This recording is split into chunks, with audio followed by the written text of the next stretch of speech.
कैसे याद किया? काफी दिनों बाद आपने इस तुच्छ इंसान को काम के लिए बुलाया है। बात कुछ ऐसी है कि अब सीधे मुद्दे की बात करते हैं। कल हमारे ढोलकपुर गांव में साल का सबसे बड़ा और भयंकर टोचन मुकाबला होने वाला है और मेरा एकमात्र लक्ष्य उस निशु देशवाल के ट्रैक्टर को धूल चट्टाना है। मुझे उसे किसी भी हालत में हराना है क्योंकि उसने पिछले कई मुकाबलों में मेरी नाक कटवाई है। तो मैं इसमें क्या कर सकता हूँ? तो सुनो मेरा प्लान। तुम आज रात को किसी भी हालत में उसके घर की दीवार टाप के जाओ और उसका टोचन किंग वहाँ से चुपचाप उठाकर मेरे गुप्त अड्डे पर लेकर आ जाओ। बस इतना समझ लो कि कल सुबह वो ट्रैक्टर निशु के घर पर नहीं होना चाहिए। काम हर हाल में हो जाना चाहिए वरना अंजाम बुरा होगा। मालिक, काम तो बहुत रिस्की है, पुलिस का भी लफड़ा हो सकता है, पर आपका काम तो हो जाएगा। बस इस काम के लिए पूरे 4 लाख रुपए लगेंगे। तुम पूरे 5 लाख ले लेना, पर काम में कोई चूक नहीं होनी चाहिए। वो ट्रैक्टर गायब हो जाना चाहिए। अब आप बिंदास होकर टोचन मुकाबले की तैयारी कीजिए और कल सुबह मैदान में आइए, आपका काम हो जाएगा। बस मैं यही तो सुनना चाहता था। अब आएगा असली मजा जब निशु का गुरूर टूटेगा।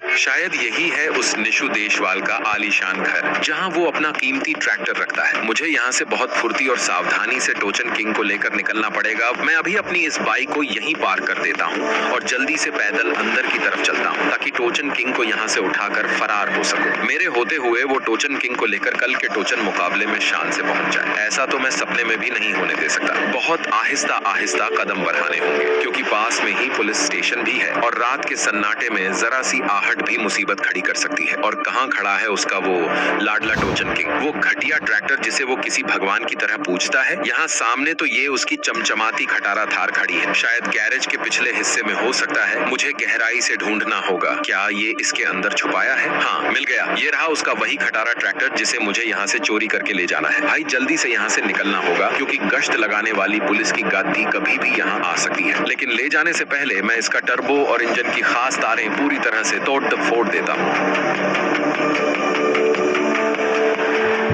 यो what's up guys, welcome back to our channel. तो भाई लोग, आज का सीन बहुत ही ज्यादा खतरनाक होने वाला है क्योंकि हम जाने वाले हैं ढोलकपुर के एक बहुत बड़े टोचन मुकाबले में। असल में कल सुबह जैसे ही मैं फार्म हाउस से अपने घर पर आया तो निशु भाई ने मुझे एक ऐसी बात बताई जिसे सुनकर मेरा दिमाग खराब हो गया। उन्होंने कहा कि वहाँ पर एक टीम आई थी और वो सबको सरेआम ललकार रहे थे कि जिस किसी के भी ट्रैक्टर में दम हो वो सरपंच के ट्रैक्टर के साथ टोचन मुकाबला जरूर ज्वाइन करे। भाई हम तो शायद इस बार पार्टिसिपेट नहीं करते, पर उन्होंने सीधे तौर पर हमें चुनौती दी और कहा कि अगर तुम्हारे टोचन किंग में वाकई दम है तो उसे मैदान में लेकर आना। अब भाई ये बात सुनकर हमें काफी ज्यादा गुस्सा आ गया क्योंकि हारना तो हमने सीखा ही नहीं है। तो चलो भाई, अभी फिलहाल बिना देरी किए चलते हैं सीधे अपने फार्म हाउस पर क्योंकि अपना टोचन किंग वहीं खड़ा है और हमें उसे लेकर निकलना पड़ेगा। हालांकि उसमें थोड़ा सा रिपेयर वर्क अभी बाकी था, खासकर उसके टर्बो में कुछ दिक्कत आ रही थी, तो उसे फटाफट से कंप्लीट कराकर हम सीधे मुकाबले के लिए रवाना होंगे। अभी तो फिलहाल अपनी इस स्कॉर्पियो को भगाते हैं और पहुंचते हैं शहर के पास वाले गाँव के फार्म हाउस में। वैसे गाइस, मुझे एक बात बहुत अजीब लग रही है कि आखिर इस सरपंच ने फिर से टोचन मुकाबला रखने की हिम्मत कैसे की, क्योंकि वो पहले भी हमसे काफी बार बुरी तरह हार चुका है और हमने कई बार उसका मुंह काला किया है। मुझे तो पक्का यकीन है कि इस बार उसने कोई नया और बहुत तगड़ा ट्रैक्टर खरीदा है, तभी वो इतना उछल रहा है। खैर, जो भी नया ट्रैक्टर हो आज उसे भी धूल चटा देंगे। और भाई तुम मुझे बताओ, कौन कौन निशु भाई को अभी भी मिस करता है? अगर तुम भी निशु भाई को अभी भी मिस करते हो तो वीडियो को लाइक करके कमेंट में ये वाला इमोजी स्पैम कर दो, जिससे मुझे भी तो पता चले कि कौन कौन निशु भाई को अभी भी मिस करता है। तो चलो गाइस, फटाफट से निकलते हैं फार्म हाउस की ओर और मैं मिलता हूँ आपसे सीधा वहीं पर। और मैं बिना किसी देरी के अपनी स्कॉर्पियो लेकर शहर की ओर निकल